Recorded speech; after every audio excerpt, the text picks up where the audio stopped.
Hi everyone, it's Erkan Ali with Craig Richardson, semi-retired teacher. Semi-retired. Because today's Friday, he's here, he's bunking off school. Oh no, it's half term. Don't tell the head. Don't tell the head, right? Keep it secret. So you volunteered for a chat with me. I did. With us. That's right. So you're at the show on a Friday. Yes. So what is it about this show that's got you out? We come every 2 years, myself and my friend Paul, and we just like old cars, new cars, any sort of cars really. Any cars, yeah. So this is our time for our visit. Yeah, and this is a great show because what I love about London Classic Car Show, actually, you probably could hear the engines. Yeah. They drive the cars up and down. It's the live avenue, yes. Yeah, and you can get really close to the cars. That's so a lot right. of them don't have barriers around them. That's true. So, and the great thing about it is, because we come every 2 years, there's always a different selection of cars going down the avenue. A couple of years ago, we had Formula One cars, Yeah. so the theme was on Formula One. But this year, there seems to be cars that were sort of quite rare, actually, that you wouldn't see even at your average classic car show. They had a steam-powered car last night. Oh, really? Yeah, steam-powered. I'll tell you what, it really pulled off.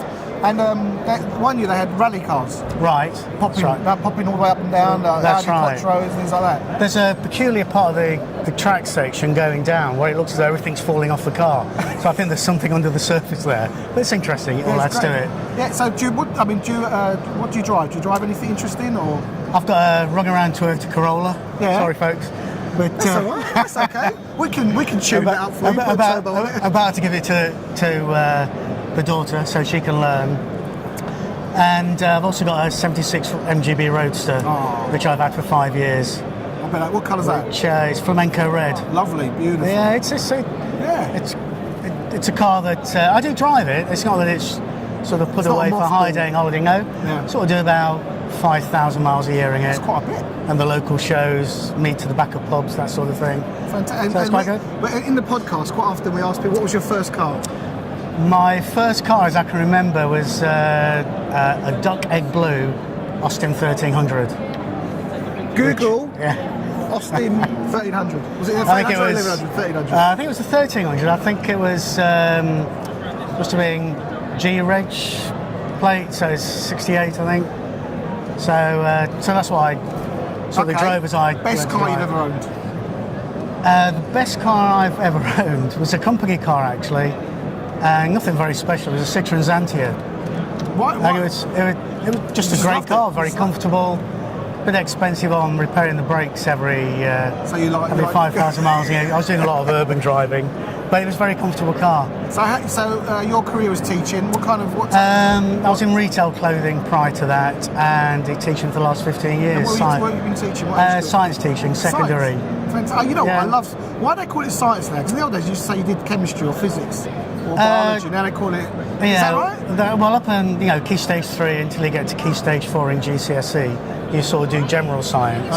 Okay. And then those that are more academically inclined do the separate sciences. So then it would be physics, chemistry, biology. Okay. But I just did the Key Stage 3. One of my favourite subjects was physics, always. Physics. I loved it. I just absolutely loved it. How do things work? And if you drop that, boom, my worst subject, because very sort of theoretical, quite a bit of maths, but biology was my subject. Stuff that you can see and,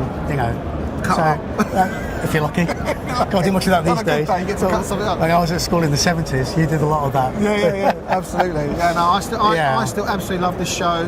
The people are just really, the way that I think because of the space and everyone's on top of each other, it gives people time to have a chat, engage with them. We've got people, by the way, I understand at the moment, we've got a brick car behind us and people are getting in and out of the car.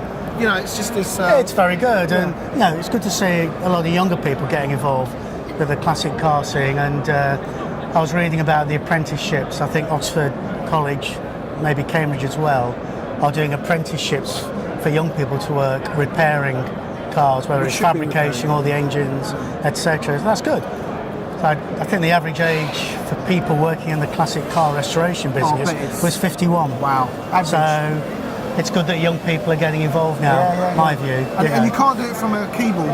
No, you can't. There's no diagnostic. Exactly. That's right. So that's all good, really. Oh, brilliant. Have you enjoyed chatting? Oh, very much so. So we had a little postcard that says invite to chat, and Craig said, I'll come and chat with you. I really enjoyed the conversation. Thank you very much. Do I get paid later? Or? Yeah, absolutely. I'll pay you with a pint of beer. Definitely. How's that for I'll see you in there. Your investment? So it's me, Erkan and Craig, here at the show today, and if you're thinking about coming thinking, stop thinking, and go and book it and get your ass down here. The code is SOR my car. Sorry, I did swear. That's right. Teacher. Apologies, yeah. I've just seen that, I was always in detention and getting thrown out of class. Yeah. I was that kid. I can see that now. I can see that now. Take care, have a wonderful day, guys, whatever you do. Bye. Cheerio.